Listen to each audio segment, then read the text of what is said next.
الفيديو ده خاص بشاشات ام تي كي. ام تي كي اللي بتنزل سكرين 9 انش و10 انش ضد الخدش، سكرين ضد الخدش، سواء رام واحد او رام اتنين.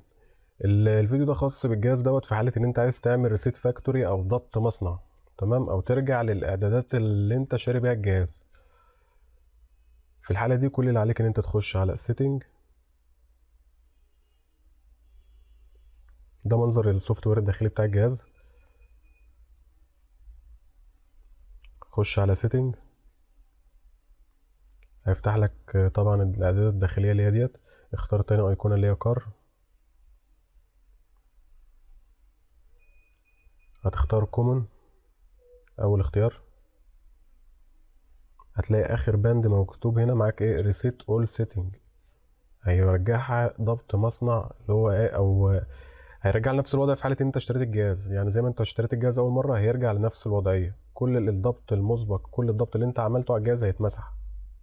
دي معنى كلمه ريسيت، هيمسح. غير الريسيت اللي هنا، الريسيت اللي هنا يا دوبك ايه، يفتح الجهاز ويقفله، لكن الريسيت دوت بيفرمط الجهاز كله. تخش على ريسيت، هيقول لك تنبيه هيعمل ريسيت للجهاز، هتضغط اوكي.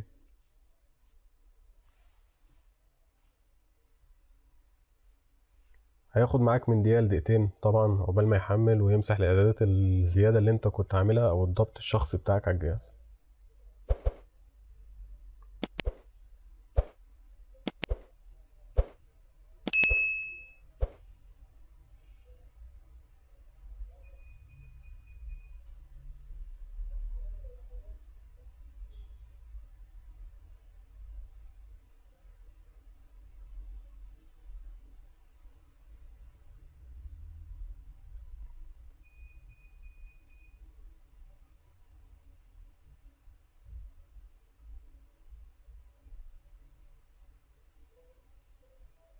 وده كان فيديو عن ازاي تعمل ريسيت فاكتوري أو ضبط مصنع لشاشات ام تي كي.